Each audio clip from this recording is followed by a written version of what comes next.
কালো পোশাক, মুখে ঘন দাড়ি, হাতে ভারী অস্ত্র আর রণহুঙ্কার। চেচেন আর্মি নামটা শুনলেই চোখের সামনে ভেসে ওঠে এমন এক ভয়ঙ্কর যোদ্ধা বাহিনীর ছবি। ইউক্রেনের যুদ্ধক্ষেত্র থেকে শুরু করে মধ্যপ্রাচ্যের রাজনীতি, সর্বত্রই আজ তাদের উপস্থিতি। বর্তমানে এরা ভ্লাদিমির পুতিনের অন্যতম প্রধান শক্তিকেন্দ্র হলেও কয়েক দশক আগেও এই চেচেনরাই ছিল রাশিয়ার সবচেয়ে বড় রক্তক্ষয়ী শত্রু। কিন্তু কিভাবে এক সময়ের পরম শত্রু আজ পুতিনের অনুগত মিত্র হয়ে উঠল? এই চেচেন বাহিনী কি কেবলই মস্কোর হুকুম তামিল করা কোনো সৈন্যদল, নাকি রাশিয়ার বুকের ভেতরেই গড়ে উঠেছে রমজান কাদিরভের নিজস্ব কোনো সাম্রাজ্য? 1991 সালে সোভিয়েত ইউনিয়নের পতনের পর স্বাধীন চেচনিয়ার দাবিতে বিদ্রোহ ঘোষণা করে স্থানীয়রা। এর জের ধরে শুরু হয় প্রথম ও দ্বিতীয় চেচেন যুদ্ধ।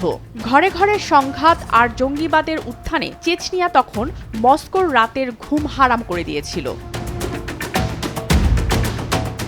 আর ঠিক তখনই ঘটে গল্পের প্রথম বড় রাজনৈতিক মোড়। তৎকালীন কট্টর রুশ বিরোধী চেচেন ধর্মীয় নেতা আখমাত কাদিরভ মস্কোর সাথে হাত মেলান। পুতিনের রাশিয়াও এই সুযোগে একটি ঐতিহাসিক মাস্টার স্ট্রোক খেলে। তারা বুঝতে পেরেছিল চেচনিয়ার প্রতিটি গলিতে রুশ সৈন্য বসিয়ে এই অঞ্চল নিয়ন্ত্রণ করা সম্ভব নয়। তাই কৌশল হিসেবে আনা হয় চেচেনাইজেশন, অর্থাৎ চেচেনদের দিয়ে চেচনিয়ার শাসন ও বিদ্রোহ দমন করা। 2004 সালে এক বোমা হামলায় আখমাত কাদিরভ নিহত হলে ক্ষমতার কেন্দ্রবিন্দুতে আসেন তার ছেলে রমজান কাদিরভ। 2007 সালে আনুষ্ঠানিকভাবে চেচনিয়ার সর্বময় নেতা হয়ে কাদিরভ খেলা ঘুরিয়ে দেন। কাদিরভ শুধু সাধারণ রাজনীতিতে সীমাবদ্ধ থাকেননি। মস্কোর অঢেল বাজেটের সুযোগ নিয়ে তিনি গড়ে তোলেন এক মারাত্মক সুসংগঠিত ও অন্ধভাবে অনুগত সশস্ত্র বাহিনী, যাদের বলা হয় কাদিরভটসি। রাষ্ট্রীয় কাঠামোর ভেতর থেকেও এটি মূলত কাদিরভের ব্যক্তিগত বাহিনী হিসেবে পরিচিতি পায়, যা তাকে একচ্ছত্র ক্ষমতার অধিপতি করে তোলে। 2022 সালে ইউক্রেন আক্রমণ শুরু হলে কাদিরভপন্থী আখমাত স্পেশাল ফোর্সেস যুদ্ধক্ষেত্রে সক্রিয় ভূমিকা নেয়। ক্রেমলিনের তথ্য অনুযায়ী চেচনিয়া থেকে প্রায় 70,000-এর বেশি সেনা ও স্বেচ্ছাসেবক এই যুদ্ধে অংশ নিয়েছিল।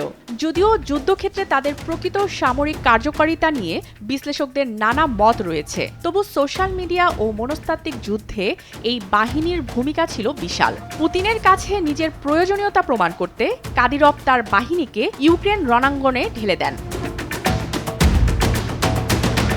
সম্প্রতি আখমাত কমান্ডার ও কাদিরভপন্থী বাহিনীগুলোর কৌশল ও বার্তায় এক নতুন মাত্রা দেখা গেছে। চেচেনরা ঘোষণা দিয়েছে শুধু রাশিয়ার অভ্যন্তরীণ স্বার্থে সীমাবদ্ধ না থেকে মধ্যপ্রাচ্য সহ যে কোনো আন্তর্জাতিক ইস্যুতে সামরিক হস্তক্ষেপ করতে তারা প্রস্তুত থাকবে। আর এই অবস্থানের পেছনে কাদিরভের মূল উদ্দেশ্য মধ্যপ্রাচ্যের রাশিয়ার স্বার্থ রক্ষার পাশাপাশি নিজেকে পুরো মুসলিম বিশ্বের প্রভাবশালী নেতা হিসেবে তুলে ধরা এবং ধর্মীয় আবেগে নিজের অনুগত কাদিরভটসি বাহিনীকে চাঙ্গা রাখা। কাগজে কলমে এটি রুশ বাহিনীর অংশ হলেও বাস্তবে এর পূর্ণ নিয়ন্ত্রণ কাদিরভের হাতে। তবে তাদের অস্ত্র, বেতন ও রসদ আসে সরাসরি মস্কোর কোষাগার থেকে। অর্থাৎ এটি মূলত পুতিনের অর্থ ও অনুমতিতে গড়ে ওঠা কাদিরভের এক নিজস্ব সাম্রাজ্য। পুতিন যতদিন মস্কোর মসনদে আছেন, কাদিরভ তার অনুগত থাকবেন বটে। তবে পুতিন পরবর্তী যুগে শক্তিশালী উত্তরসূরির অভাব দেখা দিলে এই ব্যক্তিগত চেচেন বাহিনী রাশিয়ার ভেতরেই চরম নিরাপত্তাহীনতা ও গৃহযুদ্ধের ঝুঁকি তৈরি করতে পারে। Smita Iftekhar, Janabani international desk.